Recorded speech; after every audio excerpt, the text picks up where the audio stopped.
Before we hear today's nap time story time, the day Gogo went to vote, here is a glossary and pronunciation guide for the South African words that I'll need to pronounce as I read the story to you. So let's go, have a seat, and read today's story together. The day Gogo went to vote, South Africa, 1994. Written by Eleanor Baitzak Sisulu, illustrated by Sharon Wilson. Nelson Mandela says this story is inspiring and moving. We shall see. I got the glossary and pronunciation guide straight from this book. Let's read the dedications. This book is a tribute to our grandparents and great-grandparents who struggled all their lives for the right to vote. May their patience and wisdom be a beacon for future generations. That's from the author. The illustrator dedicates to my mother. And the author added one more. I would like to thank Mary Tisco for her faith in me. Without her, this book would not have been published. Thanks as well to the Makwena family for making the story come alive. And I also thank Gina Mouthrope, I hope I pronounced her name correctly, for her encouragement and support, and for the fine example she sets to aspiring storytellers. I will have my pronunciation guide next to me at all times, and if I make a mistake, please bear with me. My heart is in the right place. My Gogo is very, very old. When I ask her how old she is, she says, I am older than this township. When I was born, there were no cars or airplanes. When I ask her if she is older than Tara Nelson Mandela, she laughs and says, Mandela is a young man compared to me.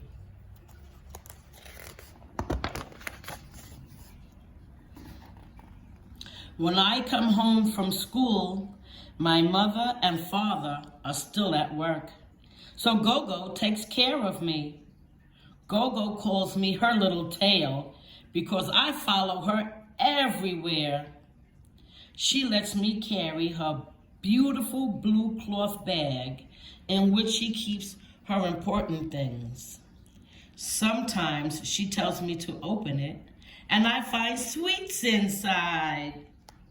When my front teeth fell out, she put them in a bag. The next morning, she told me to look inside. My teeth had disappeared. Instead, there were 2 rand coins inside. I took the money and bought a pair of pink earrings.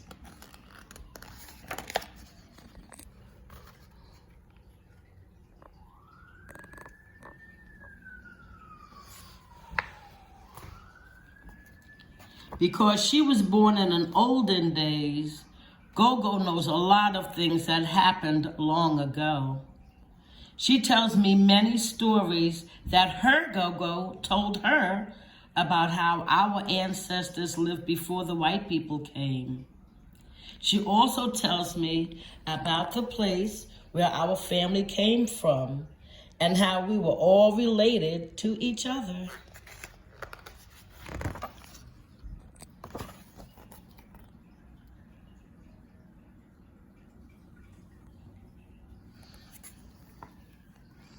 One day, my mother and father came home very excited because all the main political parties had agreed to the election dates for a new government. Father exclaimed, Father explained that April 26, 1994 would be a special voting day for old people and those who were very sick. Everyone else would vote on April 27th and 28th. Those 2 days would be holidays and people would not have to go to work. Good. I will vote with the other old people on April 26th, announced Gogo.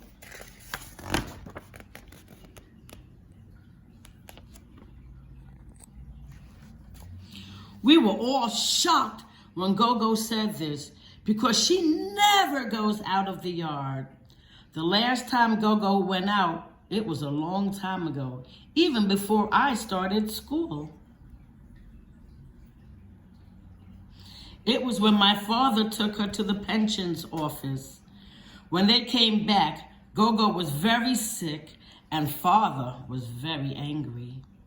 He told mother how they had to stand in a long line of people for many hours and the man at the office had shouted at Gogo. When she heard this story, mother cried.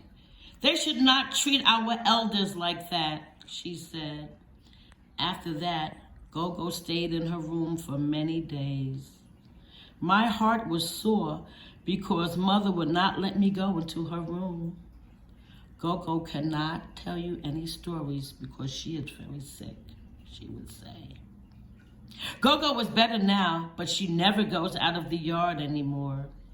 She will not even go to church. The priest has to come to our house to pray with her.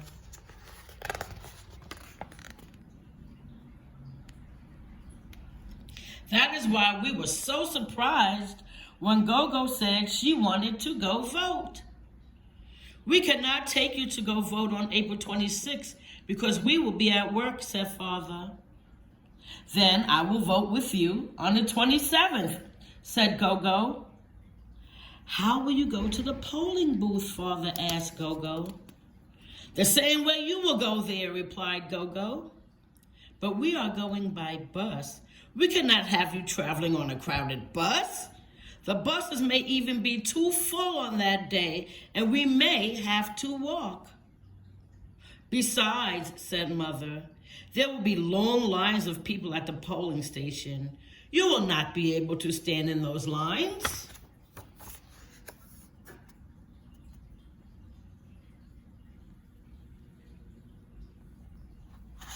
Mother and Father made my uncles and aunts to help, my mother and father asked my uncles and aunts to help them try to tell Gogo she could not go to vote.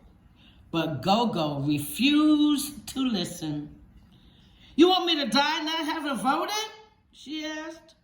Our neighbor, Mama Lumbo, came to the fence to ask why all of the family was gathered at our house. While Father and Mother were talking to her, I asked Gogo why she wanted to vote so much. I was worried something bad was going to happen, like the time we went to the pensions office. Gogo told me, Thembi, black people in South Africa have fought for many years to have the right to vote. This is the first time we have a chance to vote for our own leaders, and it might be my last. That is why I must vote, no matter how many miles I have to walk, no matter how long I have to stand in line.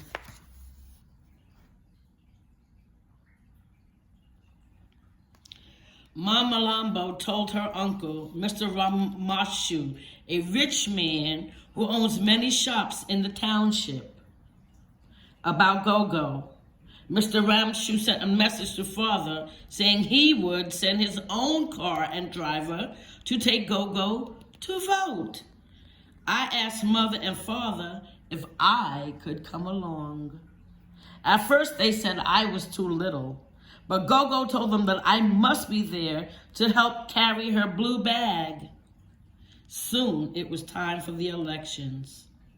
The night before, we were all excited. We couldn't sleep.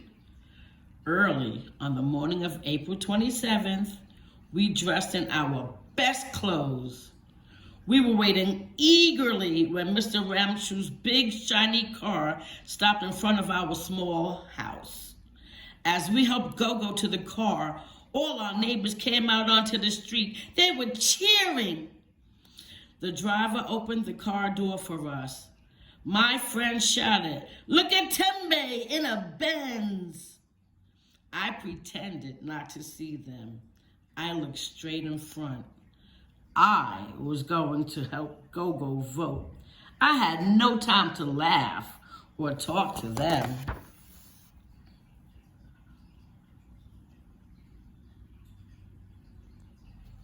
There were many people lined up to vote at the polling booth.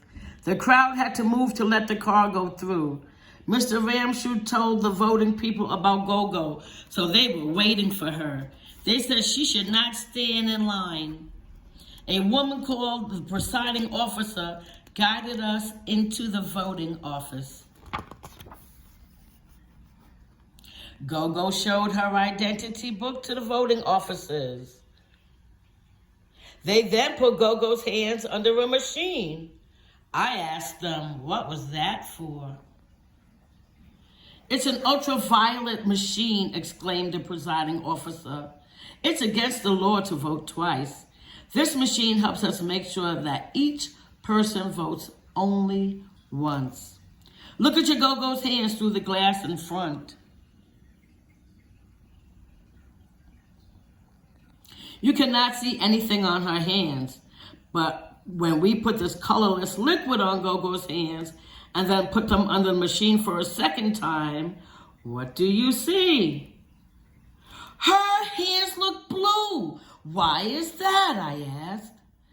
"Because that liquid is invisible ink. You can only see it under the machine. It cannot be washed off, and it will fade away only after 3 days. By that time, the elections will be over. So if Gogo tries to vote at another polling booth in the next 3 days," I said, "her hands will show blue under the machine, and they will know that she has already voted. So that's how you tell."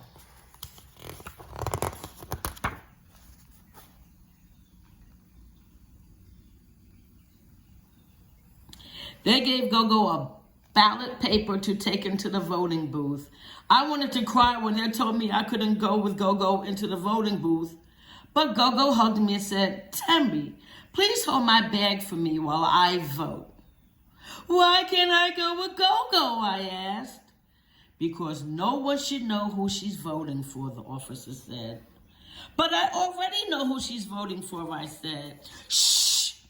It is a secret ballot. That means you must not tell anyone," they said. Mother told me to stop asking so many questions. The voting officers laughed and said, "I have to ask questions so that I will be prepared to vote by the time I am 18 years old."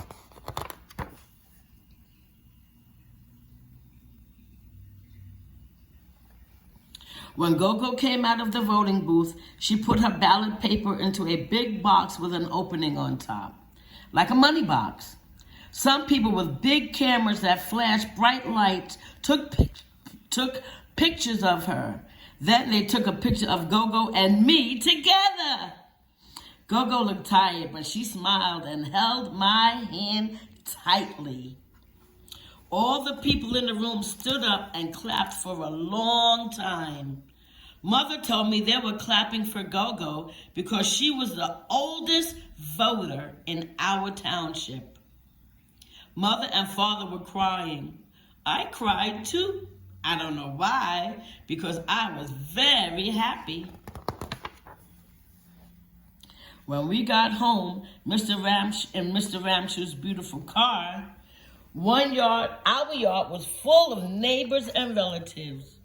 My Aunt Sophie had cooked, let me read this up, oshu, that is a corn and beef casserole. And Mama Lambo bought a big pail of hema.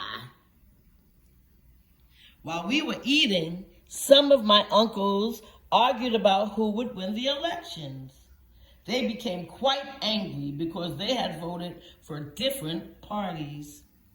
"Be silent," Father told them. "Let us not worry about that now. The important thing is that we can vote, and Gogo has led the way." Everyone began to sing freedom songs and dance. They danced so much, no one remembered to send me to bed. I danced toy with my older cousins until our feet were sore. When we were too tired to go on, we all sang our national anthem. Oh boy, let me see if I can get this right. Nkosi Sisike, Lili Africa, and crawled into our beds. The next day, there was a picture of Gogo and me in the newspaper. My cousins read aloud the words above the picture: "The past and the future. 100-year-old voter, Mrs. M. McCona, accompanied by 6-year-old great-great-granddaughter Tembi." We felt very proud and important. The whole township celebrated after the elections. When Mr. Nelson Mandela became president of the country, people danced and sang in the streets all day and all night. There were many, many parties, and we all enjoyed ourselves. But for me, the best day was when Gogo went to vote. Oh, I love that story. Now, you know you have to... Oh, I'll read this for you. "A picture book like this, which evokes the spirit of an historic occasion as seen through the eyes of a child, is an inspiring and moving testament to the strength and courage of the South African people. Nelson Mandela, President of the Republic of South Africa." I hope you enjoyed this story as much as I did. But now you know it is time for you to go take your nap.